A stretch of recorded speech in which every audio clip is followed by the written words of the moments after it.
Ya, perkenalkan teman-teman semuanya. Saya Anton Pradana. Saya ingin menceritakan sebuah tragedi yang memang sudah pernah terjadi. Saya adalah seorang anak terakhir dari satu keluarga, ya. Bisa dibilang saya itu terlahir MBA. MBA bukan karena lahir di luar pernikahan, karena memang tidak direncanakan orang tua gitu. Jadi orang tua saya memang usianya tua dan punya kakak yang usianya tuh jauh kayak om sama ponakannya gitu. Jadi memang saya sangat disayang, sangat dilayani seumur hidup ya. Sampai dengan ya sekarang pun juga masih terasa. Sampai di saat saya atau mungkin kakak saya itu pengen minta tolong ke saya sekedar cuman bantuin yuk bikin kopi atau bantuin yuk masak air panasnya gitu kan karena lagi ada acara keluarga. Mereka itu kadang takut untuk ngajak saya untuk ngebantuin mereka. Kenapa? Karena ibu itu sangat protektif. Nggak mau bahkan waktu kecil gigit nyamuk aja nggak mau. Apalagi kadang saya suka chaos juga. Jadi setiap bantuin nuangin air panas atau gelas jatuh gitu ya. Itu yang dimarahin adalah kakak saya. Ngapain sih? Gitu loh. Ngapain nyusahin adik kamu? Tuh lihat tuh jadinya kayak gini gitu. Buat sendiri nggak bisa. Gitu. Dan gak cuma itu, makan pun juga kadang disuapin waktu kecil ya. Pasti. Terus makan juga diambilin, pasti ditawarin. Paling pertama. Dan di waktu juga misalnya mau sekolah dan lain sebagainya, dipakein bajunya. Bahkan masih sampai SD pun masih dipakein waktu itu. Orang tua memang kelihatannya memang sangat sayang dan protek sampai akhirnya dimarahin pun saya nggak pernah takut. Saya selalu diam. Saya diem, saya ngambek gitu kan ke orang tua, ayah ataupun ibu. Jadi ibu marah, ayah marah tuh saya kayak diem aja udah di dalam kamar gitu kan. Di dalam kamar, sampai akhirnya mereka yang baik-baikin sendiri.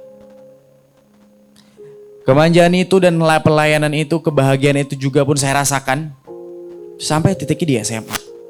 Waktu saya SMA, saya punya teman main. Teman-teman biasanya gitu ya.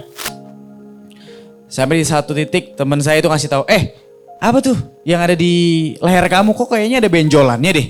Gitu. Di saat itu kayak, hah? Masa sih gitu? Saya juga takut gitu kan. Di saat itu juga saya langsung ngecek ke leher ternyata. Oh iya ada di leher saya ini ada yang gak normal, ada suatu hal yang salah gitu loh. Dan ternyata saya ngomong juga ke ayah saya waktu itu. Dibawalah sama beliau langsung ke rumah sakit. Yaudah yuk ke rumah sakit yuk. Biar jelas gitu kenapa. Saya udah takut gitu kan. Begitu sampai di rumah sakit. Ditanyain sama dokter akhirnya dianjurkan untuk cek lab. Cek lab lah waktu itu. Dan hasilnya adalah selesai dari cek lab dibawa lagi ke dokter. Ayah cuma bisa kayak ngelihat saya di samping. Dan saya juga ngelihat beliau waktu itu. Ayah yang biasanya tegar kuat. Tiba-tiba dia netesin air mata. Ayah yang selalu bisa kasih semangat. Di waktu itu cuma bisa diem aja dan cuman ngelihat saya dengan sedih. Saya waktu itu gak bisa nangis, gak bisa mengekspresikan apa yang di dalam hati saya, cuman kayak apa ini apa? Saya salah ya? Salah apa aku?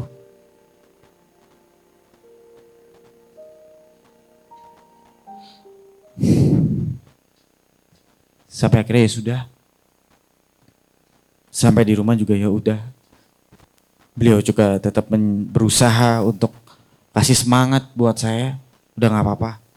Layaknya orang tua pada umumnya. Saya masih bisa masuk sekolah karena jadwal operasinya gak langsung. Tunggu beberapa hari. Dengan ngurus segalanya. Sekolah saya itu dianterin sama om. Om yang sayang banget sama saya. Sayang banget. Dia ini adalah adiknya ayah. Dia adalah adiknya ayah yang selalu nganterin saya, bahkan melebihi dari ayah saya sendiri. Om ini mau pagi, mau siang, pokoknya pulang sekolah saya diantar jemput. Dan setiap saya keluar sama om saya ini, ayah itu selalu kasih uang. Ini uang. Kenapa? Karena om kebetulan memang ekonominya sulit gitu ya. Dan setiap saya mau ke rumahnya atau kemanapun, saya ingat banget. Saya selalu beli bebek, nasi bebek sama beliau. Beliau juga kebetulan sudah almarhum. Nasi bebek sama beliau. Dan begitu sampai di rumahnya dia selalu nyuapin saya. Dengan kasih sayang rasanya seperti kayak ayah sendiri. Nah suatu saat, karena dia sudah terbiasa antar jemput saya itu sekolah. Dijemputlah saya dari sekolah. Terus kayak, tapi saya nggak dianterin pulang ke rumahnya dia ataupun ke rumah saya. Tapi saya diantarkan ke salah satu rumah tetangga. Yang saya nggak tahu. Dia itu siapa dan kayak di perasaan saya ngapain sih kesini tuh buat apa gitu. Dan memang perasaan saya di situ kayak saya bener-bener nggak mau ke rumah itu. Saya nggak mau ke rumah itu bener-bener kayak saya benci banget ngeliat rumah itu. Buat apa sih gitu? Dibawa ke sana. Sampai akhirnya saya ketemu sama orang yang rumah sana, temennya om. Disambut dengan bahagia, yang punya rumah perempuan sama laki-laki, pasangan suami istri. Saya disambut, hai apa kabar? Terus saya diajak masuk duduk di ruang tamunya. Ruang tamu atau kursi sofa yang gak pernah pengen saya dudukin. Gak pengen saya duduk di situ. Ibu itu baik banget sebetulnya. Tapi kata-katanya, tiba-tiba dia bilang gini, apa kabar? Gimana sekolahnya? Dan yang bikin saya kaget adalah, tiba-tiba dia yang menjelek-jelekan ayah saya. Anak yang lagi kena tumor.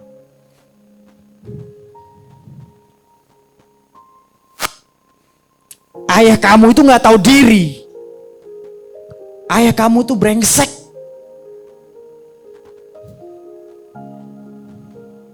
Ayah kamu itu menjauhkan kamu dari keluarga kamu. Terus kayak, hah? Aku lagi sakit. Tumor. Anak SMA tiba-tiba dikasih omongan kayak gitu. Ini ada apa? Kenapa?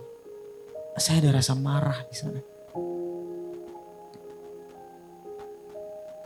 Terus dia bilang, kita udah berusaha untuk temuin kamu. Kita berusaha kasih uang kamu. 20 juta waktu itu kita kasih. Tapi ayah kamu menutup semua akses untuk ketemu kamu. Uang gak diterima juga sama dia. Terus saya mikir, buat apa? Uang 20 juta.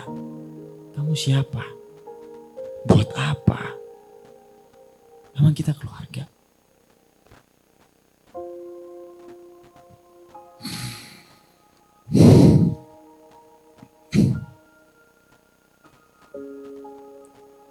Tiba-tiba dia bilang,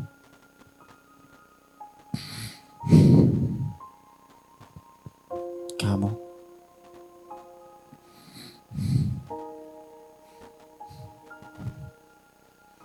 bukan anak ayah sama ibu kamu.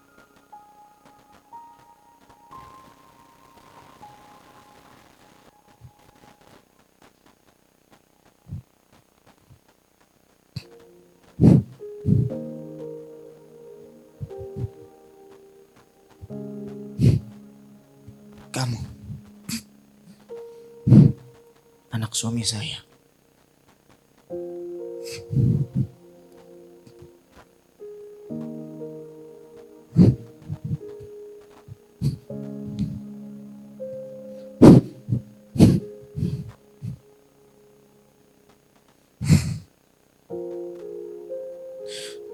suami saya sama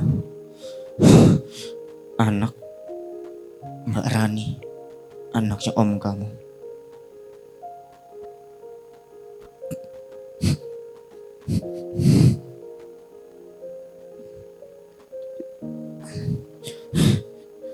Suami saya dulu pernah selingkuh sama Mbak Rani.